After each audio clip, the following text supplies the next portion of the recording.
Assalamualaikum warahmatullahi wabarakatuh. Waalaikumsalam. Salam Aswajanesia, salam literasi. Oke, kembali lagi dengan saya Egi selaku moderator, kemudian dengan Bapak Hamidullah Ibda. Ini ya, afiliasinya cukup banyak juga. Ini beliau seorang dosen, selain itu juga ada afiliasi-afiliasi yang lain. Nah, oke. Hari ini kita akan membahas masalah jenjang pendidikan ya, S2. Apakah S2 harus jadi dosen? Ini kan menjadi tanda kutip besar. Itu ya. Karena biasanya S1 itu harus jadi guru. Nah, sekarang S2 apakah harus jadi dosen? Itu apakah menjadi profesi yang sangat diminati atau memang profesi pokok S2 itu harus jadi dosen? Nah, oke, kita tanyakan langsung kepada beliau, Bapak Ibda. Apakah benar, Pak? Ya, setelah lulus S2 kita harus menjadi dosen? Itu seperti apa, Pak? Ya, kembali lagi kepada motivasi ataupun cita-cita sarjana tersebut menginjakkan kuliah di magister atau program berarti niat awal ya. Tapi kita perlu flashback ataupun menelisik lebih dalam. Sebenarnya tugas perguruan tinggi itu kan mengantarkan mahasiswa mencapai kompetensi sesuai dengan visi misi atau profil lulusan. Nah, mau jadi apa sekali lagi itu tidak ada tanggung jawab kampus secara penuh. Secara penuh karena memang tugasnya seperti itu. Jadi kalau jadi dosen, jadi gembel atau jadi apa itu ya wallahu alam, karena sekali lagi itu utopis ya. Tapi yang jelas jadi satu yang seperti pernah saya katakan, jadi alumni itulah sebenarnya. Intinya itu pasti itu, Pak. Itu pasti jadi alumni. Nah, saya jelaskan lagi. Sebenarnya ketika mahasiswa lulus S1 ya di prodi, jurusan ataupun fakultas dari kampus apapun, negeri atau swasta, sebenarnya memang ada niatan untuk S2. Nah, S2 ini kan memang impian semua mahasiswa atau sarjana yang dalam tanda kutip fresh graduate. Iya. Itu rata-rata memang jadi dosen. Tapi kembali lagi, kalau jumlah kampus kita katakan dari Forlabdikti sekitar 5.000 sekian, yang itu terdiri atas yang swasta di bawah LLDikti, yang negeri di bawah Kemdikbud langsung, yang di bawah Kemenak di bawah Diktis ya, yang swasta di bawah Kopertai. Itu sebenarnya melihat jumlah lulusan magister yang ribuan bahkan jutaan satu Indonesia ya. Itu kan sangat tidak mungkin ketika mereka menjadi dosen semua. Nah, tapi yang paling penting di sini sebenarnya posisinya sih sebenarnya, karena ini bergantung juga kebutuhan. Pertama, ketika memang dia fresh graduate, rata-rata ingin menjadi dosen, rata-rata, karena memang S2 itu ya dambaan setiap mahasiswa yang lulus S1. Ketika dia lulus ya kalau bisa S2. Itu yang pertama. Tapi nanti dia jadi apa ya terserah. Ada yang memang bahasanya itu ketika lulus S1 kemudian S2 iseng-iseng daftar CPNS, kemudian dia milih CPNS-nya, S2-nya ditinggal. Itu juga banyak. Kemudian faktor lain, ketika memang dia tidak mau menjadi guru.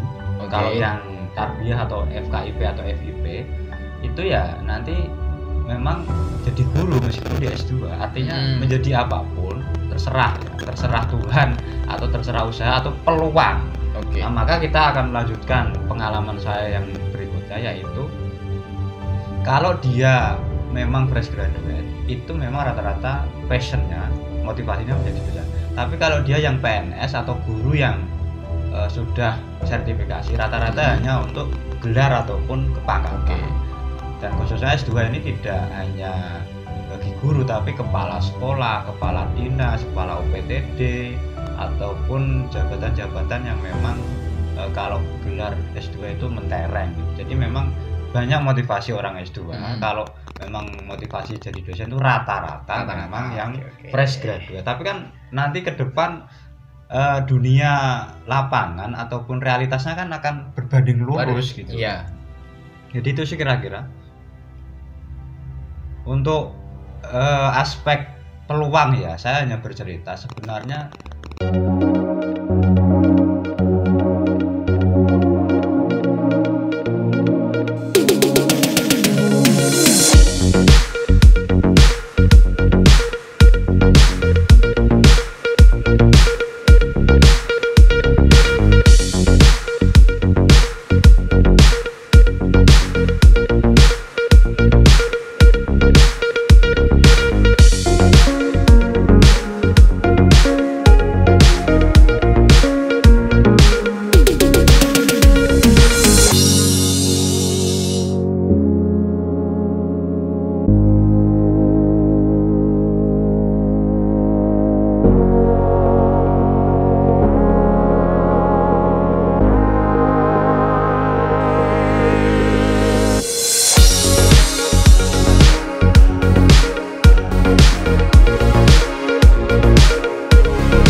Jaringan lobby pun sekarang tidak terlalu utama. Yang paling penting Anda Skillnya. punya kelebihan apa Iya. sih? Karena S2 itu banyak.